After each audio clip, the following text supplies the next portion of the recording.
Congress is issuing a growing number of subpoenas in its impeachment investigation. Some people are cooperating, others are not.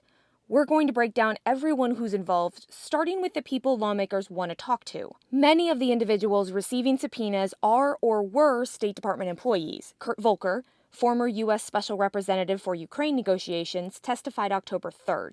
He also gave lawmakers a series of text messages that discuss the withheld Ukrainian aid money and President Trump's desire for Ukraine to investigate former Vice President Joe Biden. Marie Yovanovitch was the U.S. ambassador to Ukraine. She talked with lawmakers on October 11th about a concerted campaign to get her fired and push back on the false claims she said led to her termination. George Kent, a deputy assistant secretary at the State Department who oversees Ukraine policy, testified October 15th.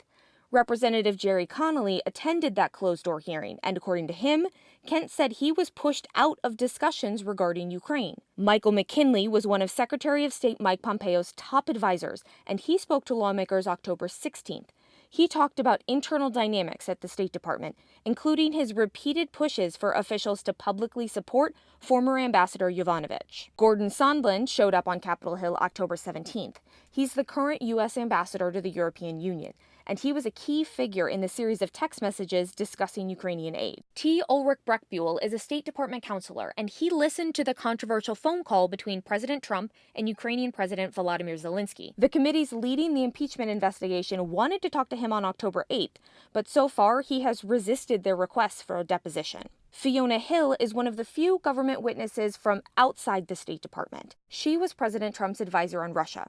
She was mentioned in the text messages Kurt Volker shared with lawmakers, and she testified behind closed doors on October 14th. Multiple outlets report she expressed support for former Ambassador Yovanovitch. House investigators also want to talk to 3 associates of Rudy Giuliani.